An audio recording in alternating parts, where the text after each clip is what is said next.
ராதே கிருஷ்ணா. ஸ்ரீமதே ராமானுஜாய நமஹ. யோ நித்யம் அச்சுத பதாம்புஜ யுக்ம ருக்ம வியாமோகதாம் ஸ்ததிதராணி த்ரிணாய மீனே அஸ்மத்குரோர் பகவதோ தயேக்க சிந்தோஹோ ராமானுஜஸ்ய சரணம் சரணம் பிரபக்ஞே. 11வது வாக்கியம் அழகான ஆண்டாள் பற்றின ஒரு வாக்கியம். பிஞ்சாய் பழுத்தேனோ ஆண்டாளை போலே. ஸோ பெண் பிள்ளை ஆண்டாள் பற்றி பேசினா இப்போது அவளோட குருவை பற்றி பேசணும் இல்லையா? ஸோ அடுத்த வாக்கியமும் ஆழ்வாரோட வாக்கியம்தான். ஆண்டாளோட குரு யார்? குரு, அப்பா எல்லாமே ஆண்டாளுக்கு பெரியாழ்வார் தான். பெரியாழ்வாரோட இன்னொரு பேர் பட்டர் பிரான். ஸோ இந்த வாக்கியம் 12வது வாக்கியம். எம்பிரான் என்றேனோ பட்டர் பிரானை போலே. பட்டர் பிரான்றவர் ஆக்சுவலாக அவள் அப்பா அம்மா வச்ச அவரோட பேர் விஷ்ணு சித்தன். சதாசுரகாலமும் விஷ்ணுவுக்கு சேவை செஞ்சுட்டு கூடியவர் அப்படிங்கிற ஒரு பேர் தான் விஷ்ணு சித்தன். ஸோ அவரோட பேர் விஷ்ணு சித்தன். அவர் முதல்ல ஒரு வேத பாட்டசாலாவில் சேர்ந்து குருகுலத்தில் சேர்ந்து வேதம்லாம் கற்றுருந்தார். அப்புறம் அவருக்கு தோணித்து. ஏன்னா மதுராவில் ஒரு சந்தர்ப்பத்தில் கிருஷ்ணர் மதுரா போயிருந்த போது ஒரு மாலாக்காரர் என்ன பண்ணாரா, கிருஷ்ணருக்கு அழகழகாக கலர் கலராக மாலையெல்லாம் அணிவிச்சு கிருஷ்ணரை அழகு பார்த்தாராம். அப்போது கிருஷ்ணருக்கு ஒரே சந்தோஷம் ஆயிடுத்தான். அந்த மாலாக்காரருக்கு சகல சௌபாகியமும் அளித்து அதுக்கப்புறம் அவர் வாழற காலம் நல்ல ஸ்திதியில் வாழ்ந்து அதுக்கப்புறம் அவருக்கு மோட்சத்தையும் கொடுத்தாராம் கிருஷ்ணர். ஸோ அந்த ஞாபகம் வந்தது.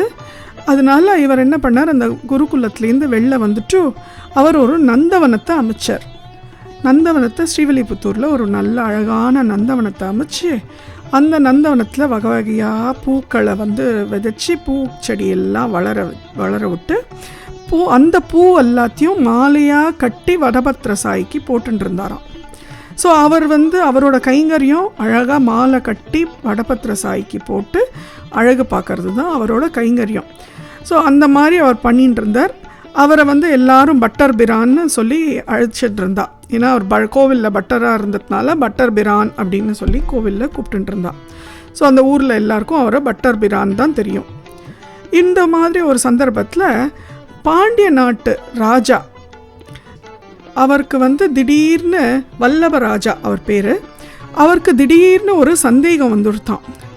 எம்பிரான்றது எம்பிரான் யாரை நம்ம எம்பிரான்னு சொல்லணும் அப்படின்னு ஒரு சந்தேகம் வந்துருத்தான்.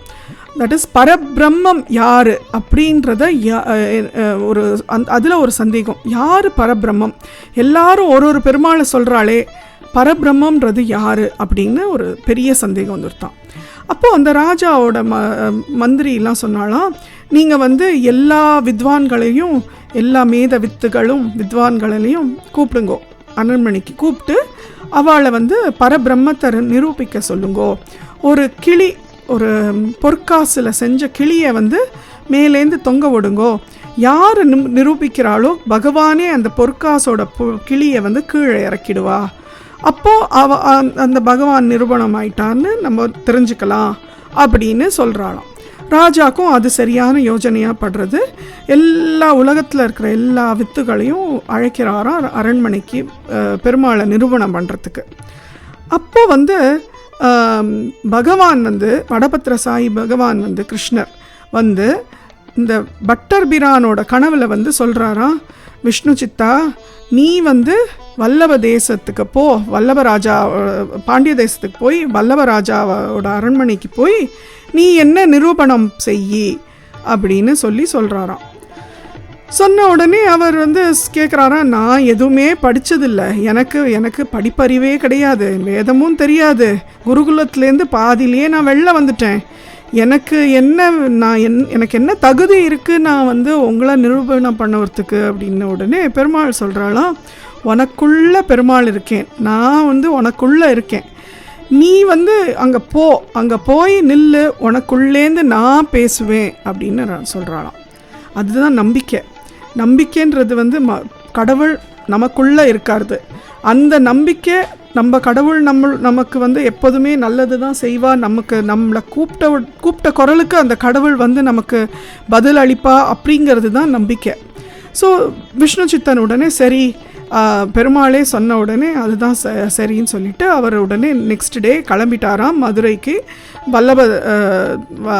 வல்லபராஜாவோட அரண்மனைக்கு கிளம்பிட்டாராம் பாண்டிய நாட்டுக்கு. அங்கே போனால் அங்கே நிறைய வித்துக்கள் எல்லாம் ஒருத்தரும் சொல்லி சொல்லி சொல்லி ராஜாவுக்கு திருப்தியே இல்லையாம். அந்த கிளியும் இறங்கவே இல்லையாம். சரி, எல்லாம் ஒவ்வொருத்தரும் அங்கே உட்காந்துட்டுருக்கா. இன்னும் யாரும் வந்து நிரூபணம் பண்ணலை. நிறைய வித்துக்கள் வந்து பேசியாச்சு, ஆனால் ஒருத்தரும் நிரூபணம் பண்ணலை. விஷ்ணு சித்தர் போகிறாராம். போன உடனே அங்கே ராஜ்யத்தில் எல்லோரும் உட்காந்துட்டு இருக்கிறவாள்லாம் பரிகாசம் பண்ணுறாளாம் விஷ்ணு சித்தனை பார்த்து. ஐயோ, இவர் யார் தெரியுமா உங்களுக்கு? ஸ்ரீவில்லிபுத்தூரில் ஒரு சாதாரண கோவில் பட்டர், அவர் எப்படி பெருமாளை நிரூபணம் பண்ண முடியும் அப்படின்னு கேட்குறாளாம். உடனே ராஜா வந்து சொல்லிட்டாலாம், நீங்கள் உங்களோட இதுக்கு நீங்கள் பேசியாச்சு, அவருக்கு என்ன தோன்றதோ அவர் பேசட்டும், அவருக்கும் பேசுறதுக்கு அனுமதி உண்டு அப்படின்னு சொல்லி ராஜா சொன்னாராம். சொன்ன உடனே விஷ்ணு சித்தன் இப்படி கை கோப்பி நின்னாராம். நின்று, பெருமாளே, எனக்கு ஒன்றுமே தெரியாது, வேதமெல்லாம் ஒன்றுமே தெரியாது, நான் எதுவுமே படித்ததில்லை, நீ எனக்குள்ளே இருக்க, அந்த நம்பிக்கை எனக்கு இருக்குது, அந்த நம்பிக்கையோடு உன்னை நான் கூப்பிடுறேன், நீ பேசு, நீ ஒன்றை நீயே நிரூபணம் பண்ணிக்கோ அப்படின்னு சொல்லி பெருமாளை அழைக்கிறாராம். அப்படி அழைச்ச மறு நிமிஷமே அப்படியே உள்ளுக்குள்ளே இருக்கிற பகவான் அப்படியே பேச ஆரம்பிச்சிட்டாராம்.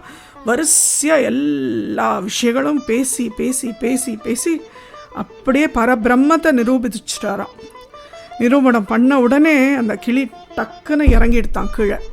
விஷ்ணு சித்தன் வந்து பேசினது அவருக்கே தெரியாது. ஏன்னா பரபிரம்மம் பேசினது அவருக்குள்ளேந்து பரபிரம்மத்தை நிரூபிக்க பரபிரம்மே பேசிடுது. அந்த மாதிரி பெருமாளே வந்து பேசி விஷ்ணு சித்தன் வழியாக நிரூபணம் ஆயிடுத்து. ராஜாவுக்கு பரம சந்தோஷம்.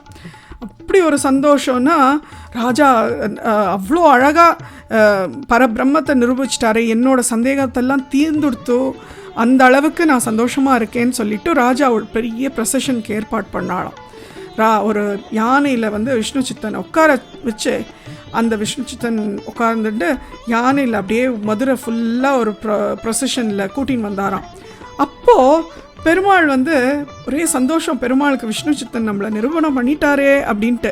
இப்போ அப்பா அம்மாக்கெல்லாம் குழந்தைகள் ஏதாவது அச்சீவ் பண்ணால் ஒரு சந்தோஷம் இருக்கும் இல்லையா? நம்ம குழந்தை இதை அச்சீவ் பண்ணிட்டு ஏதாவது ஒரு கிஃப்ட் வாங்குறது, எல்லோரும் ஒரு அவார்டு வாங்குறதுன்னா பேரண்ட்ஸ் எல்லாம் போய் முன்னால் உட்காந்துன்னு பார்த்து அந்த குழந்தை அவார்டு வாங்குறத பார்த்து ஆனந்திப்பால, அந்த மாதிரி பெருமாள் வந்து விஷ்ணு சித்தனை வந்து இந்த ப்ரொசஷனில் கூட்டின்னு வரது ஒரு அவார்டாக நினச்சி பெருமாள் அப்படியே மேலேருந்து கருட வாகனத்தில், யார், கூடலழகர் பெருமாள், மதுரையில் இருக்கிற கூடலழகர் பெருமாள் வந்து அப்படியே அழகாக இதில் கருட ஆழ்வாரில் வந்து அப்படியே காட்சி அளிக்கிறாராம்.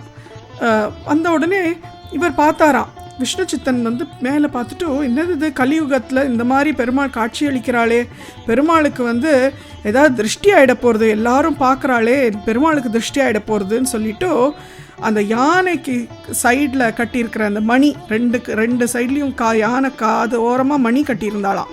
அந்த மணி ரெண்டுத்தையும் இப்படி கையில் ரெண்டு கையாலையும் தூக்கிண்டு அப்படியே கணன்னு அந்த மணி அடிச்சுண்டு அவர் பல்லாண்டு பல்லாயிரத்தாண்டு பல கோடி நூறாயிரம் திந்தோள் மணிமண்ணா உன் சுயவடி செவ்வு திருக்காப்பு அப்படின்னு பல்லாண்டு பாடினாராம் பெருமாளுக்கு. பல்லாண்டு பாடி, உனக்கு எந்த விதமான திருஷ்டியும் ஆயிடக்கூடாது, நீ நன்னா இருக்கணும், உன்னோட குடும்பம் நன்னா இருக்கணும், உன்னோட பாஞ்சதினத்துலேருந்து எல்லாமே நன்னா இருக்கணும், உன் கூட இருக்கிறவாள்லாம் நன்னா இருக்கணும் அப்படின்னு பல்லாண்டு பாடி விஷ்ணு சித்தன் பெருமாளை மகிழ்விச்சாராம். அதுலேருந்து விஷ்ணு சித்தனுக்கு பெரியாழ்வார்ன்ற பேர் வந்தது. அதனால தான் நம்மளாம் பெரியாழ்வார்னு தான் நம்ம சொல்கிறோமே தவிர பட்டர் பிரானோ இல்லை விஷ்ணு சித்தனோ நம்ம சொல்கிறதில்ல. பெரியாழ்வார்ன்ற பேர் தான் நமக்கெல்லாம் தெரிஞ்சிருக்கு. அதனால் அந்த ஸ்ரீவில்லிபுத்தூருக்கு 2 ஆழ்வாரை கொடுத்த பெருமை இருக்குது.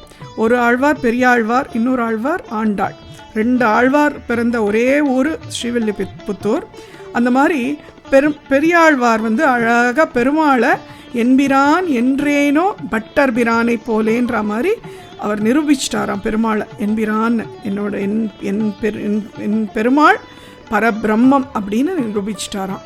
இந்த வாக்கியத்தை தான் பெண் பிள்ளை அழகாக ராமானுஜர் கிட்ட சொல்கிறா. இந்த மாதிரி விஷ்ணு சித்தர் எவ்வளோ ஒன்றுமே தெரியாத விஷ்ணு சித்தர், அவர் பெருமாள் பரபிரம்மம் அப்படிங்கிறத அவ்வளோ அழகாக தன் மனசுக்குள்ளே இருக்கிற கடவுளை கூப்பிட்டு நிரூபணம் பண்ணாலே. இங்கே நான் வைத்தமாநிதி பெருமாளோட சன்னதியில் இருக்கேன். எத்தனையோ தடவை நினைக்கலாம் என் மனசுக்குள்ளே வைத்தமாநிதி பெருமாள் இருக்கா, அவர் என்னோட பரபிரம்மம்னு நான் அழகாக இந்த ஊர்லேயே இருக்கலாம். ஆனால் அப்படிலாம் இல்லையே சுவாமி. அடியாள் முசல் புழுக்க சுவாமி, வரப்பில் கடந்தா என்ன, வயலில் கடந்தா என்ன, என்னால் எந்த பிரயோஜனமும் இல்லை சுவாமி. அதனால தான் நான் இந்த ஊரை விட்டே போகிறேன் சுவாமி அப்படிங்கிறாளாம். ராமானுஜருக்கு ஒரே சந்தோஷம். ஏன்னா அந்த விஷ்ணு சித்தனோட அந்த விஷயம் அவருக்கு ரொம்ப க்ளோஸ் டு ஹிஸ் ஹார்ட். ராமானுஜருக்கு ரொம்ப க்ளோஸ் டு ஹிஸ் ஹார்ட். அதனால அழகாக இந்த விஷயத்தை அழகாக பெண் பிள்ளை சொல்லிட்டா பாரு. என்பிரான் என்றேனோ பட்டர் பிரானை போலே அப்படின்ற அந்த வாக்கியத்தை அழகாக பெண் பிள்ளை சொன்னாலேன்ட்டு ஒரு சந்தோஷமாக அந்த சந்தோஷத்திலேயே இருக்காராம். அடுத்தது என்ன வாக்கியம் நம்ம பார்ப்போம். ராதே கிருஷ்ணா. ஸ்ரீமதே ராமானுஜாய நமஹ.